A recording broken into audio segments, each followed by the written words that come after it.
La lumière du monde. Évangile de Matthieu, chapitre 5, verset 14 au 16e. C'est vous qui êtes la lumière du monde.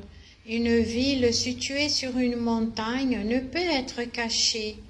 On n'allume pas une lampe pour la mettre sous le boisseau, mais on la met sur le chandelier et elle brille pour tous ceux qui sont dans la maison. Que votre lumière brille ainsi devant les hommes, afin qu'ils voient vos œuvres bonnes et glorifient votre Père qui est dans les cieux. Nous savons déjà que souvent, Jésus emploie de métaphores pour que les sujets importants de son enseignement soient accentués. Donc, chez Matthieu 5, 14 à 16, il compare ses disciples à la lumière. Or, Jean a écrit dans sa première lettre au chapitre 1, verset 5, « Dieu est lumière ». Et le Seigneur Jésus a dit de lui-même, « Je suis la lumière du monde ».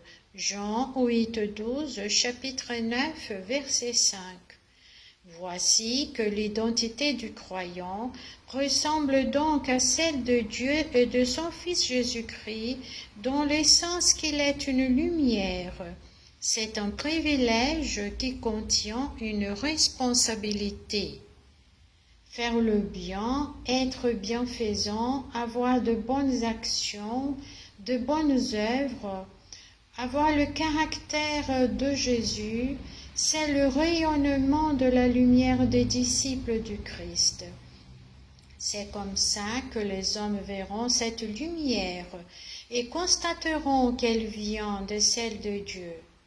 Et quelle est la relation entre la lumière du monde et une ville située sur une montagne?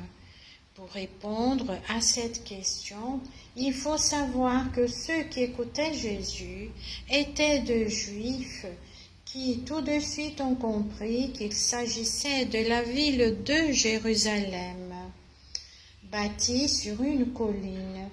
Israël devait servir le Seigneur en devenant la lumière du monde dans l'obscurité, afin que celui-ci connaisse la vérité sur Dieu.